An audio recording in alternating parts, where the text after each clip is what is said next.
You are listening to the Life Coach School podcast with Brooke Castillo, episode number 349. Welcome to the Life Coach School podcast, where it's all about real clients, real problems, and real coaching. And now, your host, Master Coach Instructor, Brooke Castillo. Hello, my friends.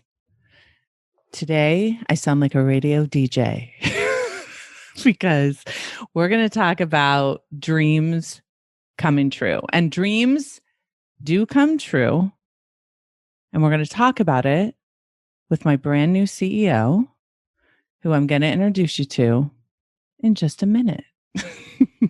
I could not be more thrilled to do this podcast. It has been a long time coming. I have been, as most of you know who listen to the podcast, been searching for a CEO for a long time. I have had lots of discussions, lots of interviews, lots of projects with potential CEOs. And I have been learning how to be a founder that can bring a CEO into my company. So although I've talked to some extraordinary people over the past few years, there has been a lot of growth I've needed to do in order to arrive in the place where I was really ready to actually hire someone. And I have found the perfect person to come in and do that job. And for those of you who run your own companies and who have been looking for staff and looking for people to work for you, you know that when you find a person who you know will come in and do a good job, it is like finding a soulmate.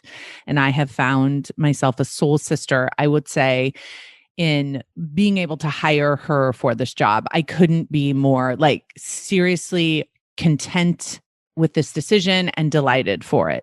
So I've had a lot of false starts. I've had a lot of excitement before thinking that I had found someone. But what I want to say about this is I just desperately wanted someone to take all that work off my plate and have someone do a better job than I was doing at that job.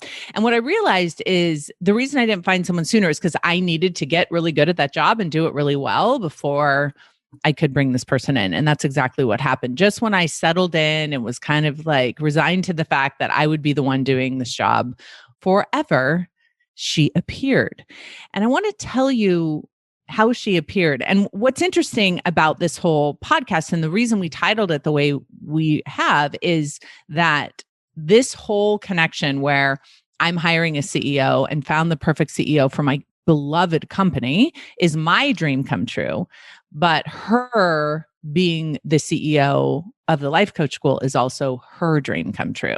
So it's this magic of two women's dreams coming true together to make one bigger dream together. And we're going to be able to do more together than we ever would have been able to do separately. And that is the magic, I think, of not just people coming together, but especially women coming together.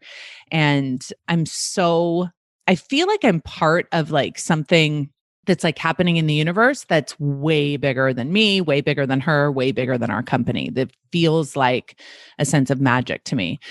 So the way that I found her was completely unexpected. As most of you know, I have been running ads for a CEO, running job descriptions, asking for people to apply, encouraging you to tell your friends, I'm looking for a CEO, I want to find someone. And one of the things that I noticed, and this is important for all you women to listen to, is that most of the applicants were white men for this job. And if you think about what this job is, and that most of my customers and most of my listeners and most of the people that I associate are women, and that's who I was talking to as my audience, the fact that most of the applicants were white males is telling. And that's, of course, nothing against white males at all. And I interviewed and did projects with many of them. But I do want everyone to think about this, everyone listening to this to think about it. Why didn't you apply? If you would have liked that job, why didn't you apply? And we're going to talk more about that in a minute. But what I realized is that the reason why many of you might not have applied is because of me and because of my way of putting out the job description, my way of talking about it, my lack of inclusion and diversity in my own company, and being able to speak to literally to the women who I wanted to apply for this job and who I actually had envisioned seeing in this position. So one of the things that I've done over this past year is really learned a lot about how I'm showing up as the founder of this company and how I'm attracting and not attracting a diverse group of people to be part of my corporation, and understanding that that's diversity and having a lot of different insights and backgrounds and cultures in my organization really adds to the value of what I'm able to create.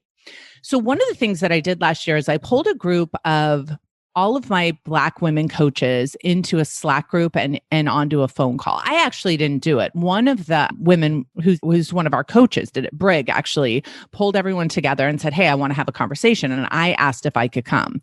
And she said yes. And so I went into this conversation and I basically said, hey, I want you guys to tell me what I'm missing. I want you to tell me what I'm not seeing, what I don't have the ability to see because of the way I was raised and the color of my skin. What do you all see and what do you all experience that I don't? And so while I was part of this group, it was really actually one of the most painful and one of the most amazing experiences I've ever had, listening to each of these Black women tell me what their experiences has been like being in the life coach industry, being in relationship with me, being part of the school as a Black woman, and where they thought maybe I was falling short in being inclusive.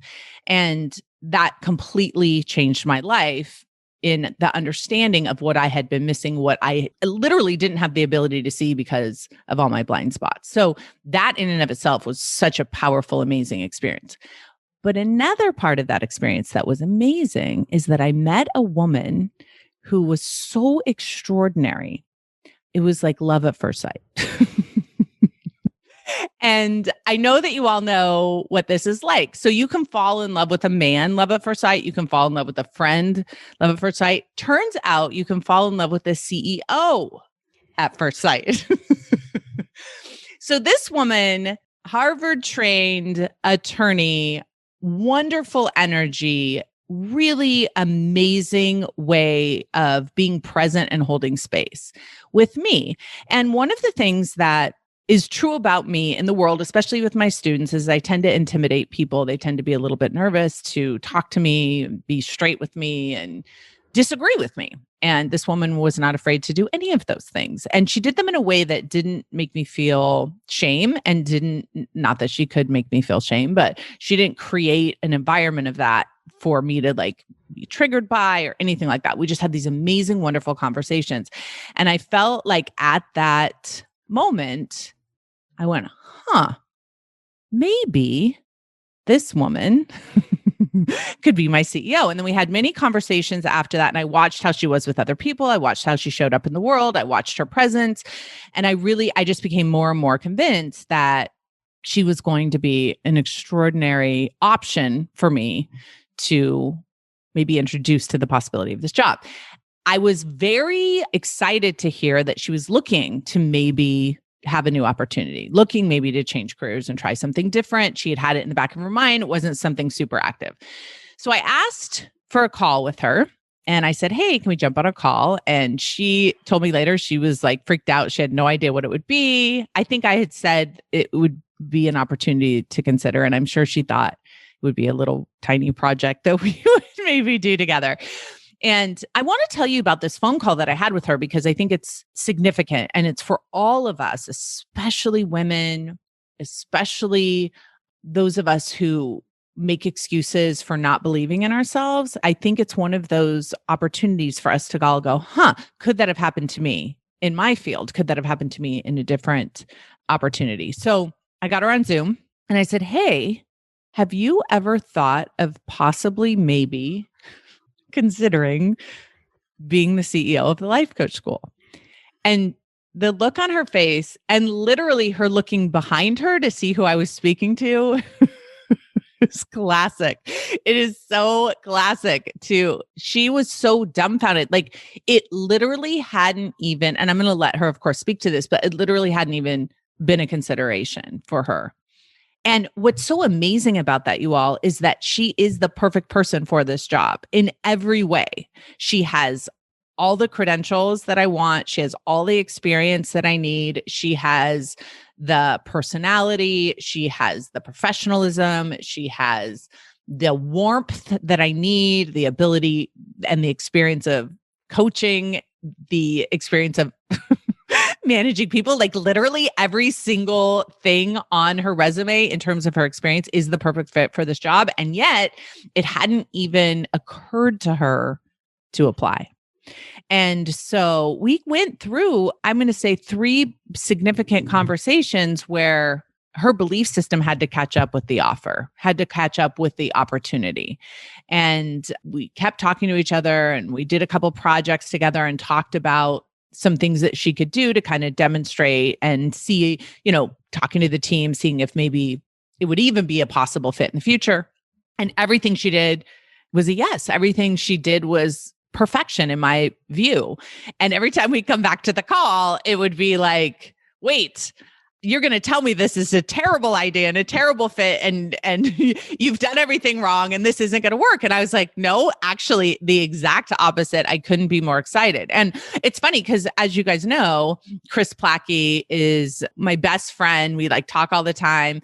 And when I first started telling her that I had found someone I thought could be my CEO, she goes, now slow down. You know how you get. I'm like, no, this is totally different. This feels so right. And so as the months went on and the conversations went on, she really was able to see yes, the way that you are, I didn't have any anxiety. I wasn't freaked out. I wasn't in a hurry.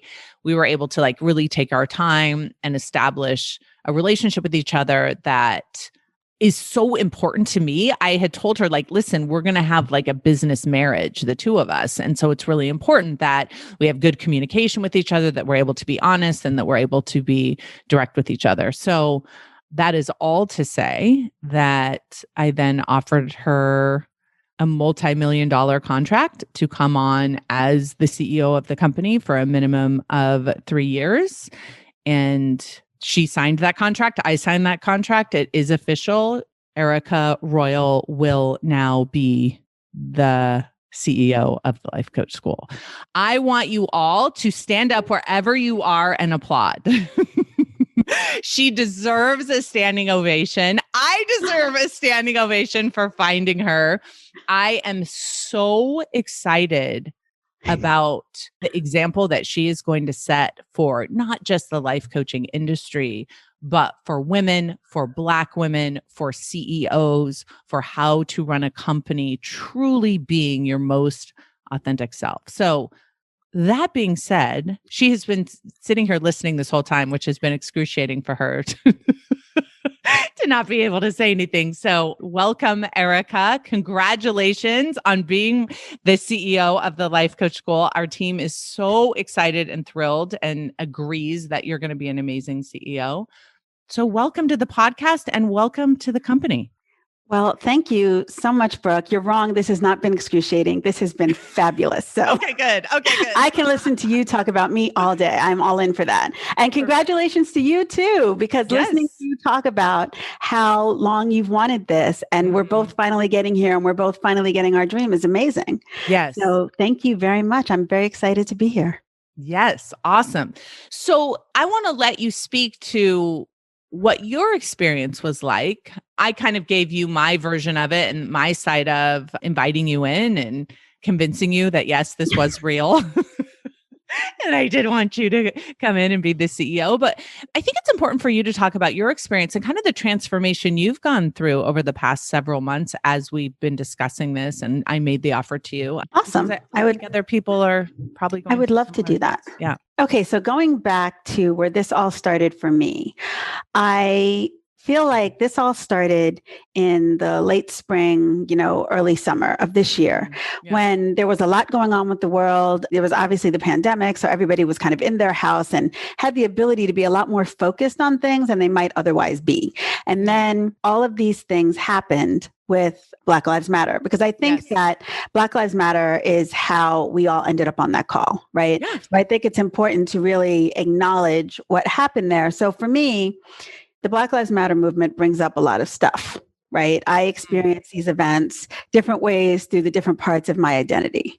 So personally, as a Black woman who has Black children and Black family members, a Black husband, I experienced what happened with George Floyd and Ahmaud Arbery before him and Breonna Taylor. Yes. I experienced those things as a mother I found it very devastating, right? And very terrifying and very horrible. And that felt very emotional to me, right? It's a reminder that racism is inescapable, right? So you can't out earn it. You can't out educate yourself from the predicament of being Black in America. And so I had a lot of emotional response to what was going on then. And then in my corporate life, the world's on fire, but we have to keep working and everything's fine. And it had been my experience that people who have the privilege of avoiding the discomfort of this do so, right? And why wouldn't you? And so at work, for a while, everything was just proceeding as though everything was normal, even though it felt like personally, everything was on fire. So what was your work, just for people who... Right. So I've worked at a corporate law firm for 22 years. So I've been a partner at the firm for the last 12 years. And it's a very corporate environment. We're a very large national firm. And, it's not a place where these types of issues take center stage very often. And that wasn't the case at first here. And so even though personally, I was having a lot of emotions around this, professionally, it was as though nothing had happened. And that was at first what it was like in the life coach school as well, because I'm also experiencing it from the perspective of a coach. And I just have the expectation that no one is going to do anything. Right. And that's, I think, part of what was painful. So when we had the opportunity, when Briggs sent out that message and said, let's just a bunch of us get on the call and talk about how we're feeling, I was really excited to do that because I was excited to have somewhere to share that. And then I saw that you had asked about getting on the call, but I still didn't really think that was going to happen. So when I got on that call, I was really surprised to see you there. Yeah. And, you kind of glossed over this when you were talking earlier, but really thinking about it, it was a really big deal for you to show up there because at the time you were coming under fire a lot from a lot of different places. And it was possible that you could have gotten on that call and it would have been confrontational. It would have been, people who were really angry. And instead, which I think this might have actually been worse for you, it was, 20 people who said, we expect nothing from you. We're not surprised. We're not angry because we have grown to expect nothing. Yeah. And so I think that kind of surprised you, but, but terrible. Yeah. But having you on that call, the way that you showed up, as a student, you showed up and you just listened. You sat there and listened while we talked and we vented and we said what we wanted to say for at least an hour. Before you were just sitting there holding space for all of us to talk. And then you were like, can I speak? And then, of course, it was full Brooke Castillo moment. Like, this is what I heard and this is what I think and this is what we should do. And you were coaching us and it was just like amazing. And I know from my perspective, it was not anything that I expected. And then at the end of that, you said, can we do this again next week? And I was like, wow, okay. Like, she's all in. And so that was the beginning of us having these calls for a few weeks where you would come on. And like you said, you would say to us, what am I missing? Yeah. What could I be doing better? And then you would also coach us and we would coach each other. And I remember one of the interactions that you and I had talking about privilege. Yes. And I said to you that when I talk about privilege, I'm not trying to discount any of the obstacles that you faced. Right. I'm just saying that the color of your skin wasn't one of them and that you've experienced the world differently from the people on this call. Yeah. And I think that explanation kind of diffused things a little bit because it didn't seem so, us against them. It was more like, no, this is just how it is. I remember exactly what you said. Okay. Because what you said was, and you did say that, but you also said, I don't think your white privilege takes away from your extraordinary accomplishment. Absolutely. And the fact that you didn't have this one obstacle that permeates your entire life. And we say one obstacle, but it ends up being 1,000 obstacles because it shows up everywhere, right? So the color of your skin affects so many different things. And you said, I don't think you not having that obstacle makes you what you did as a woman in your business any less extraordinary. You just didn't have this one to deal with. And I think for me, that had such an impact because I've coached a lot of white women on white privilege. And I think many of them feel like, well, I've worked hard. Well, I was poor. Well, I was raped. Or I was like bringing in all the other obstacles. But I had obstacles too. Mhm. And I think that that's the piece that we start getting like petulant about. We start getting and missing the entire point.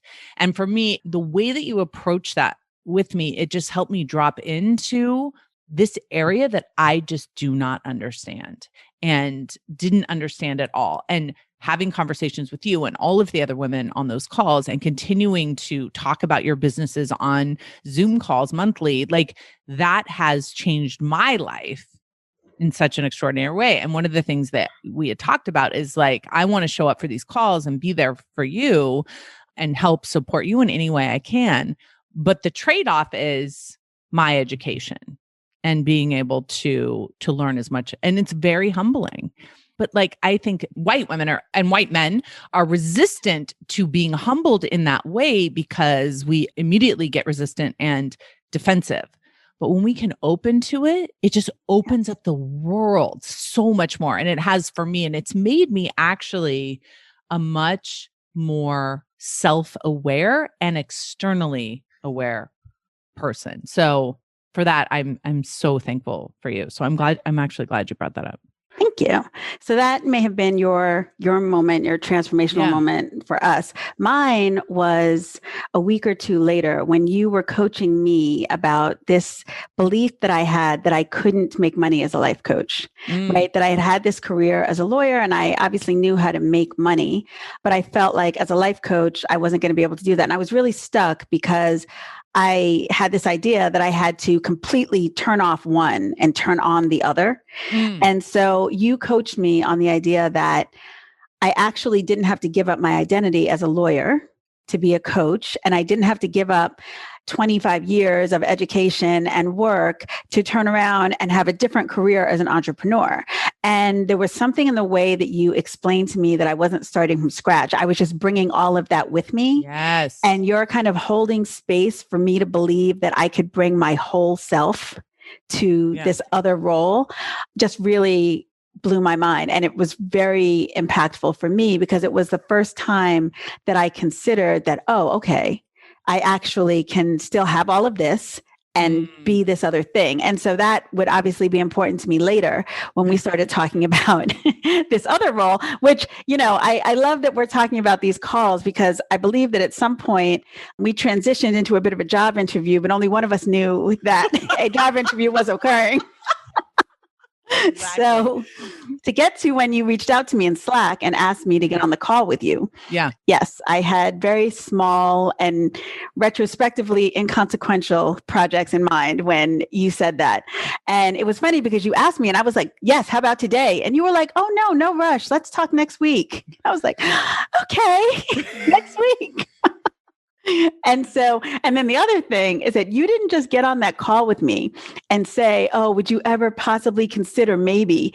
You spent at least half an hour talking to me about my life, right? About my practice of law, my kids, my family. Like you spent to the point where I was like, she is so personable. Like, look at her calling me to ask me to do a webinar or something. And we're talking so much.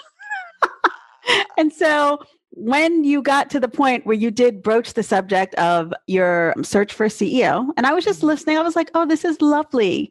And then I thought maybe you'd ask me to recommend someone. And so I started racking my brain, like, who do I know who could possibly do this? And I was like, I have no one, but I can't tell her that. Oh my gosh, that's hysterical. Yes. When you got to the point where you said, would you possibly consider this? I'm fairly certain that I said to you, I think you're confused. And you were like, no, I'm not. That was our first of many calls where you kind of brought me around.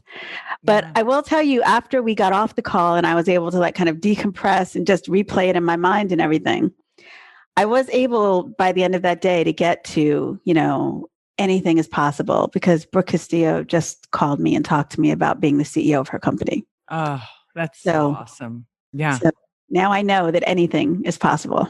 Yeah.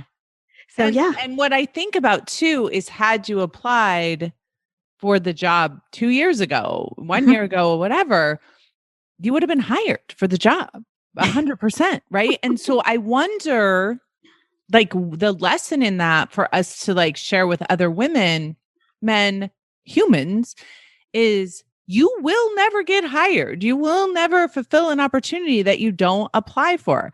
That's actually not true. Someone might chase you down on a Slack and force you to take the job. But that's pretty rare. That's pretty rare that that's going to happen. And so I just want anyone who's like hesitating, thinking, oh, I'm not qualified. Because by the way, so many of the people that applied for the CEO of the life coach school were not qualified. It did not stop them from applying for the job. Right. That's amazing. Yeah. And so I think that's something that we need to consider. Like, I think we look at job description, we're like, oh, well, I don't have that training in basic plus, so I'm not going to apply. When really it's like, could I learn what I need to learn to do this job? And would I be a good candidate for it? And if you believe in yourself, that's where you go. So tell them about how you close that gap in believing in yourself from the moment I asked you to get the job till now, when you're really embodying this role.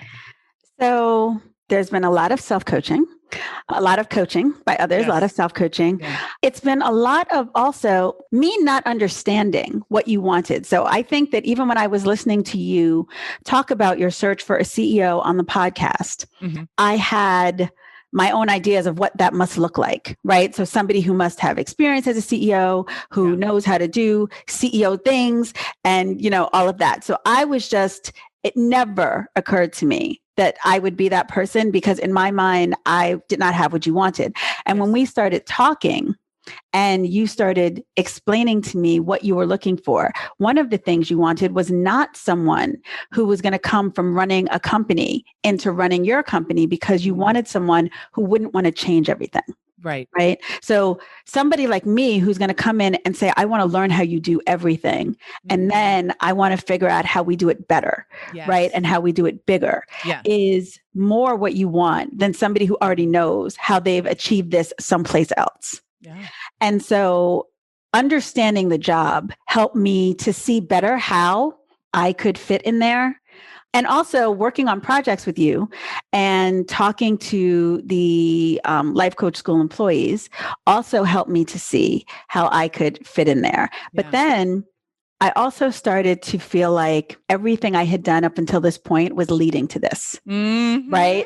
So like all of my background as a lawyer, advising clients, particularly working with employees. And then also my experience hiring a coach, hiring a life coach school coach, being coached, really, really believing that it is life-changing and that it made a huge difference for me, so much so that I went to certification and became certified, so that I was coming in really understanding the products, really understanding the why, and really understanding who we are looking for, because I am that person.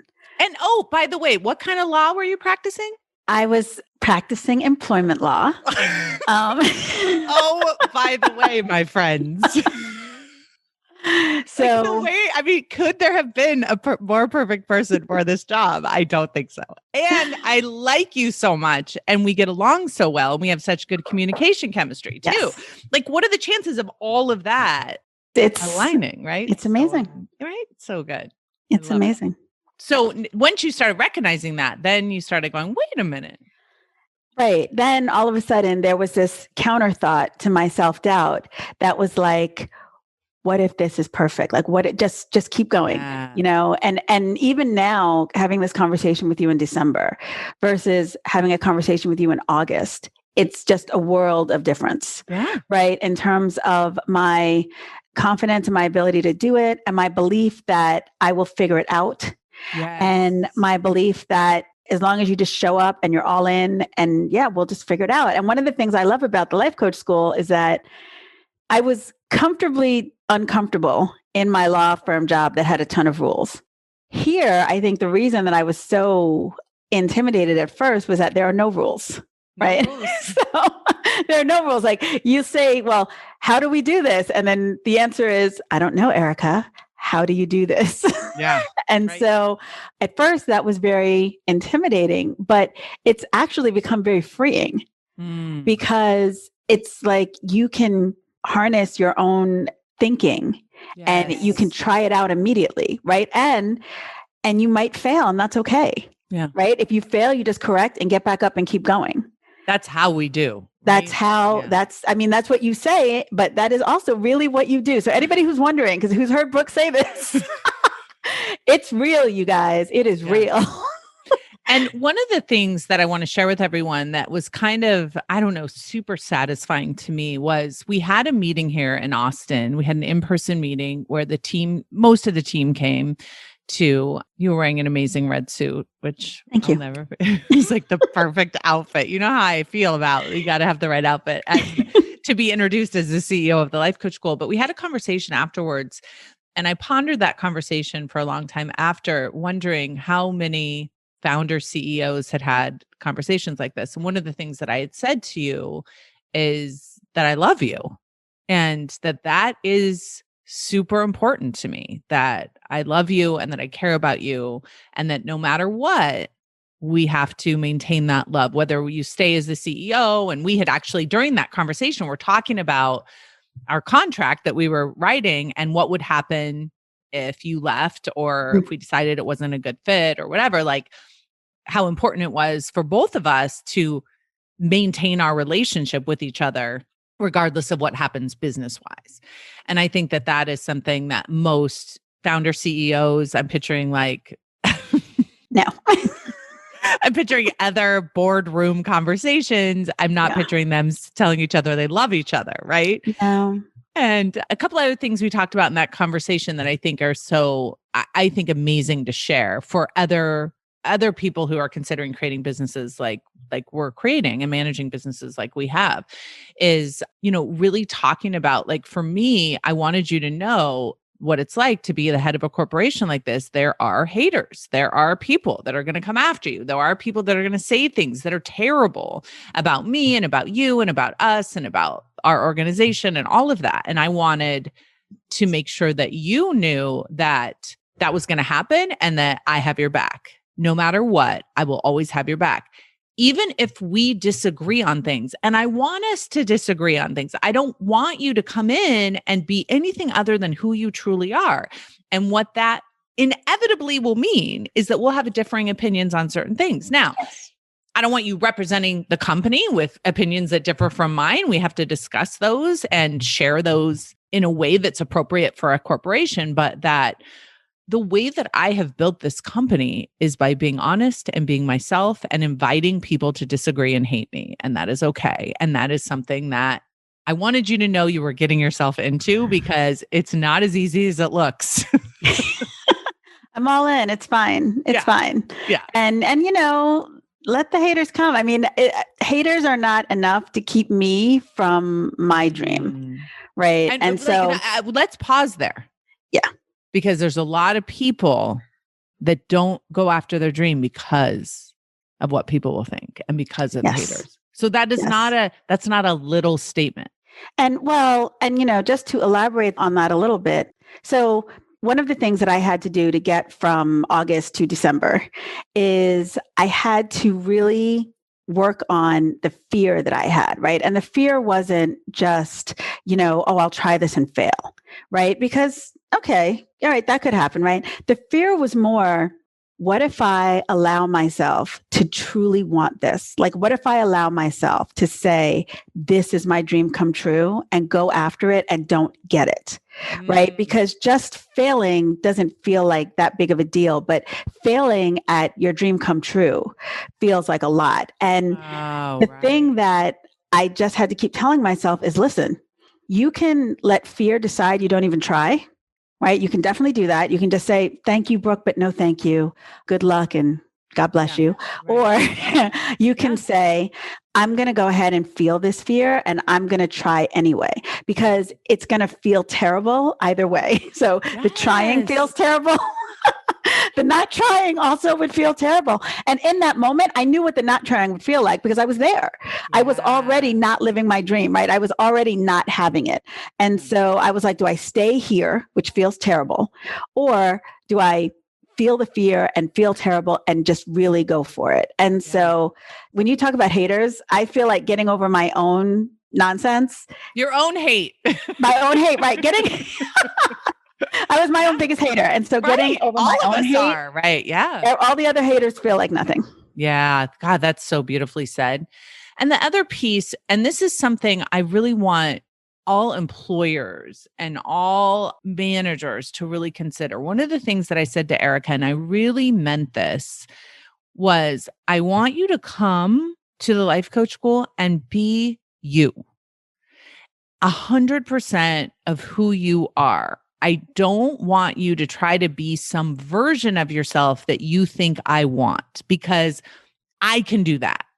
Right? I can people please myself. Like I want you to come and bring you. I've already brought me authentically. I don't need more of someone trying to be me. I need you to come and be you 100%. And I think we need to give more opportunities to extraordinary people to be their authentic selves, because my belief system is you are the way you are on purpose. You were created on purpose to be you, and trying to control other people to be who we want them to be misses them completely. And so that's what I'm most excited about for this adventure is I'm bringing all of me.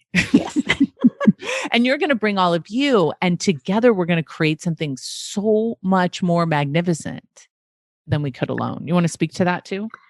So, yeah, I was just thinking that anybody from my law firm who might hear this will be laughing out loud at that last part, because Erika, bring your whole self to work is not something that I was ever hearing there.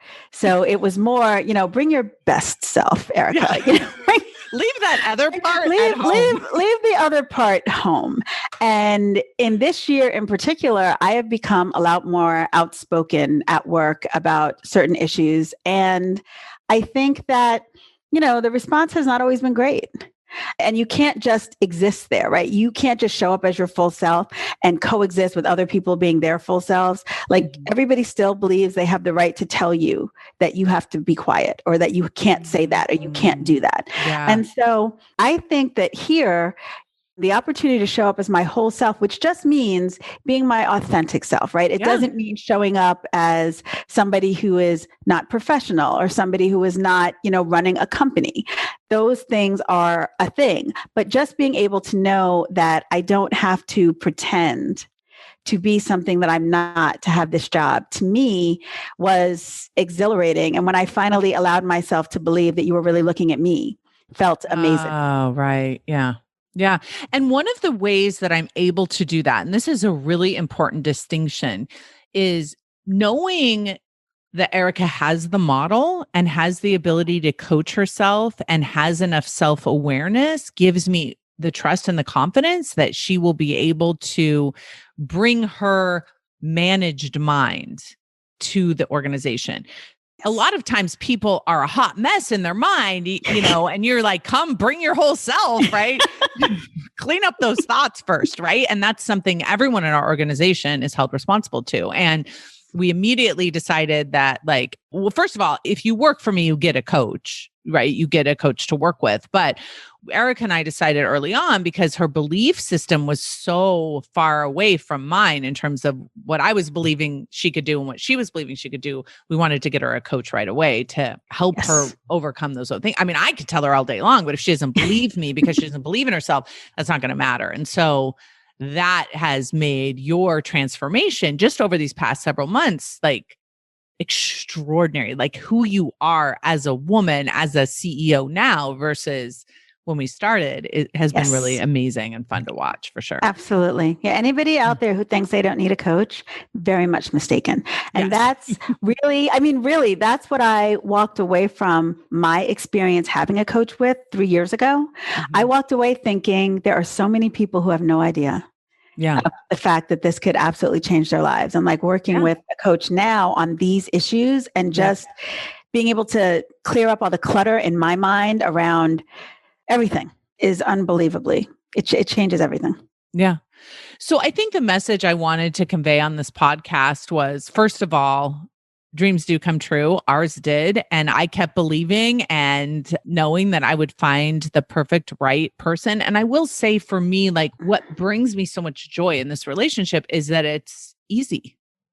It's so easy. Like we get along so well and we're able to be so direct and honest with both our personalities anyway, that like we can lay stuff on the table that's uncomfortable and we both can hold space for it and move past it, whether it's between the two of us or our employees or something that's going on in the company that's, creating, havoc or tension or whatever. We can come together and have those conversations. And I feel like having a partner, like I feel like in so many ways, I've been alone, like on an island trying to figure this out, and having someone that brings your breadth of experience and knowledge to be able to like guide and advise me through so many of these things I don't understand is like, it makes my eyes water. I just feel like, oh my gosh, I don't have to do this all alone. And I think for the message that I want to give to everyone out there and to you, Erika, like you've learned this lesson, is to overestimate yourself. Stop underestimating yourself and start overestimating yourself and what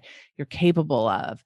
I feel Erika got to the point where she had accepted that she was going to be the CEO of the company. She signed the paperwork, the contract. She gave her, start date to me.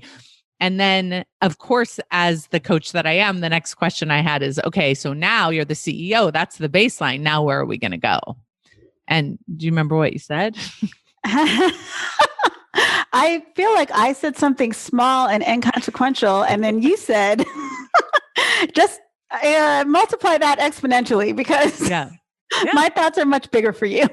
Yeah. So her thought was something like, I want to be a really good CEO for the Life Coach School.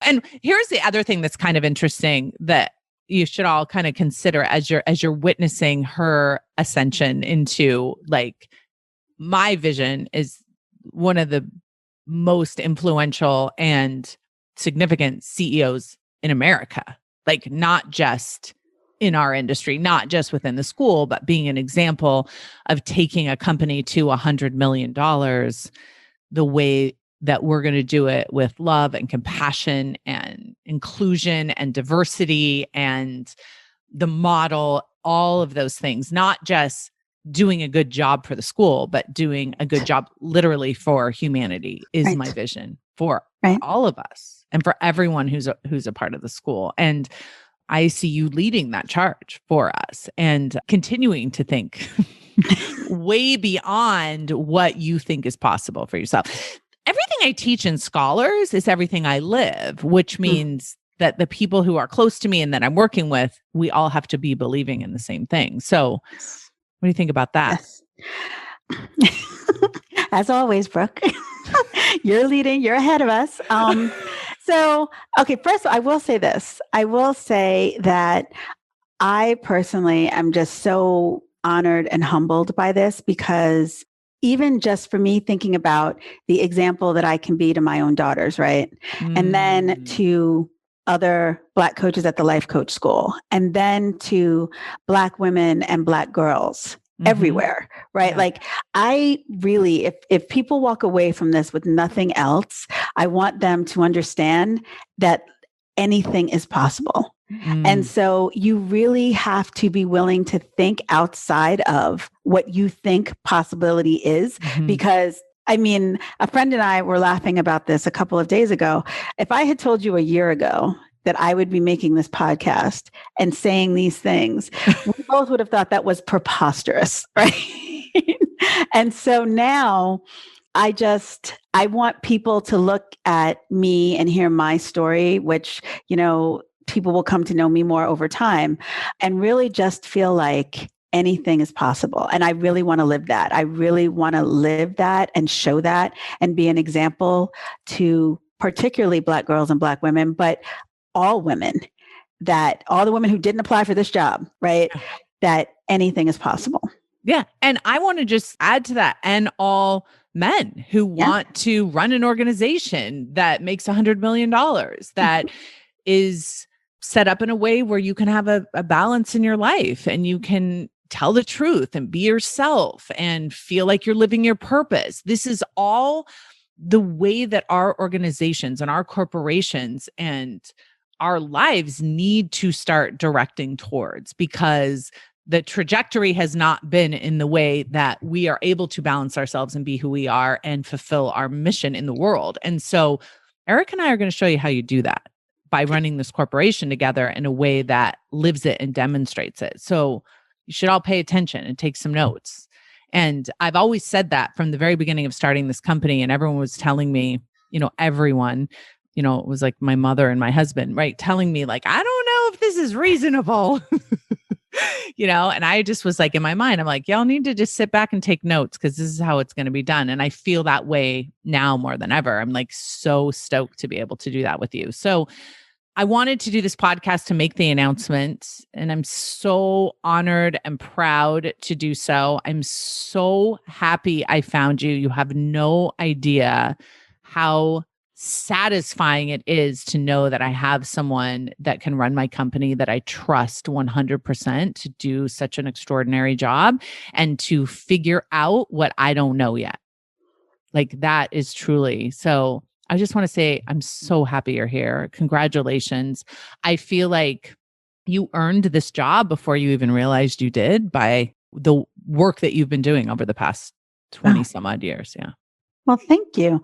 Thank you so much. And I mean, I don't even know how to convey to you how amazing this is and how exciting it is for me. And so I just want to say thank you for the belief that you had in me, and thank you for lending me that belief till I could have it for myself. Yes. And yeah, I am all in for this and excited for what I know is going to be an amazing ride. So yeah, I can't wait to see what we do. I love it. Well, hey, y'all, help me congratulate Erika. Please go to the Life Coach School Instagram or Facebook, write her a message, give her some encouragement, help me celebrate her and her accomplishment here. And I think it's a beautiful way to end this year. Yes, I agree. And our next in-person event is going to be epic. Yes. I can't wait. Erika will be speaking. We will have thousands of people there. It will be amazing. Yes. Congratulations. I love you. Take notes, everyone. Here we go. Talk to you next week. Hey, if you enjoy listening to this podcast, you have to come check out Self-Coaching Scholars. It's my monthly coaching program where we take all this material and we apply it. We take it to the next level and we study it. Join me over at thelifecoachschool.com/join. Make sure you type in the THE lifecoachschool.com/join. I'd love to have you join me in Self-Coaching Scholars. See you there.